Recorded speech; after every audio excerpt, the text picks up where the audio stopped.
When preparing for today's message today, I actually found intrigued with the words of Paul as he addressed the dissension within the ranks of the fledgling church in Corinth.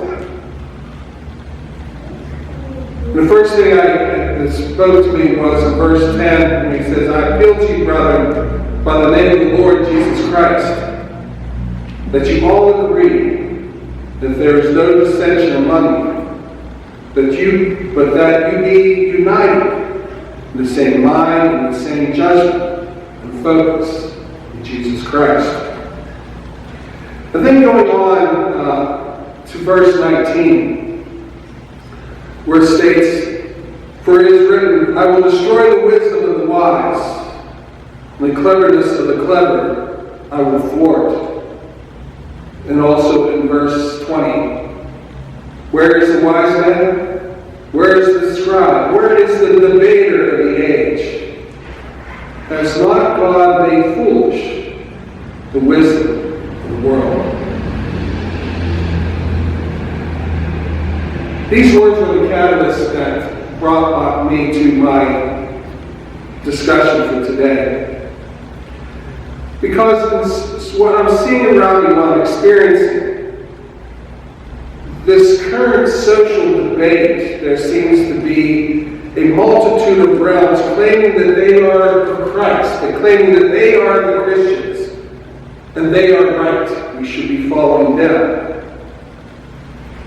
And in opposition, those outside of faith say, look at the chaos who call themselves Christians, who hide behind the cross while calling for others to follow their lead, for they are the focus, they are the favored ones chosen by God. The truth that is of Jesus Christ. You know, it does not perpetuate itself in chaos. Not the chaos of politics, not the chaos of our current society, especially not in the chaos of gossip. Those kinds of things which prey upon us, crave our souls in this current age. So I say to you all, beware of the fallacies and the confusion of false prophets. As we will see over time, Paul will also address in Corinthians. Keep your focus on the truth in biblical word and actions, exemplary of our true Lord and Savior, Jesus Christ. Now, I'm not sure if you guys are familiar with Corinth or not, of the scripture text. But Corinth was of Roman persuasion. It was socially and politically much like of our modern life and our situations. For Rome, it was a hub of commerce. It was a melting pot of beliefs and opinions, much like we experience today in our world and in the media that bombards us. Now, Rome, of course, was polytheistic, meaning they believed in many beliefs, they believed in many gods. And there was a tendency to homogenize, blend, you could say, different beliefs and religions. And this issue also would plague the church in Corinth. Well, like it does our church today. Well, like today, so many folks, they'll say they're part of the church, they're of Christ, but they also want to integrate their own personal or forward views into their new acceptance of Jesus. They want to have the package with it all and still receive the promise of salvation and eternal life. We also know that in this setting of so many people, there were others who would manipulate and would be calculating to see how they could profit from folks seeking direction in their lives. Now, in these scriptures today, and Paul will continue to go forth in this letter to Corinth, he begins to discuss a very direct approach. That the truth of Christ and the cross, though all these individuals and all this confusion is out there, this chaos, there's actually, it can be very easy to accept Jesus. Even though this world, what was going on around them in Corinth, was creating a lot of, like I said, chaos. And the problem was, it was more easy to accept what was around them than to be encamped in those worldly mindsets that rely on the words of men and try to augment the true example and the teachings of Jesus than to actually embrace them. Now, if you really want to get into the true faith lessons, I'm not going to hit you with a bunch of dogma either. The truth is, these truths of Christ, they're actually quite simple. As soon as I start to speak this, it should probably roll out your own tongues or release in your mind. Love the Lord your God with all your heart, with all your soul, with all your mind. Secondly, love your neighbor as yourself. On these two commandments stand all the prophets and the apostles. Jesus would use this example many times. From all the dogmas out there, it comes down to these simple two things. Love the Lord your God with all your heart, with all your soul, with all your mind. And love your neighbor as yourself. Jesus continuously stresses to have humility before God, desiring to please our loving Father and Creator, and recognizing that those around you, those around each of us, are just as important to God as you are. And the question is, how do you treat them? Now, this current mindset that I'm struggling with, I think we all do, that we all consider ourselves, our own, the greatest priority.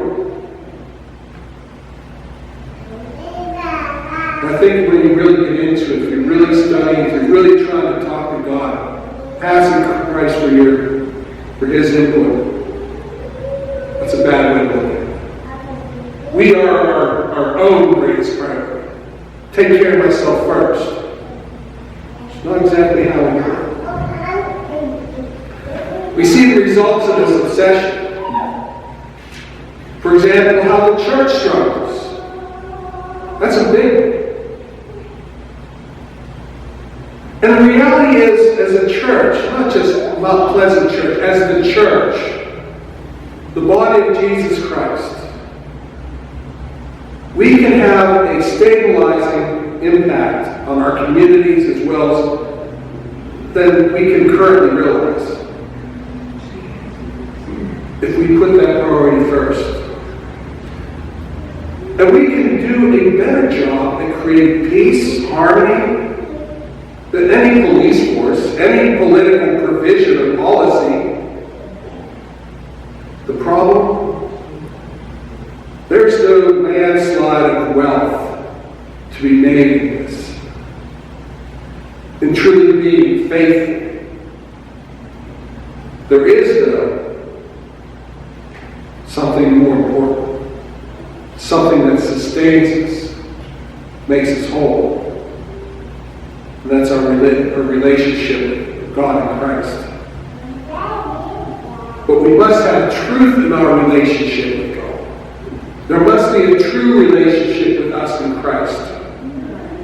And that has to be resided within our spirit, not just in lip service. You just can't outwardly say that you are Christ truly, you have to be, it has to be deep within you.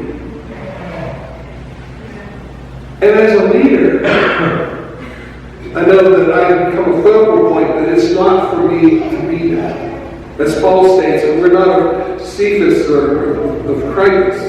I mean, we're not of the different men that he spoke about, as far as people who believed that they were of them and not of Christ. Cephas. It isn't about me. It isn't about the leader of a church. One church is better because they have this leader. You're missing the point.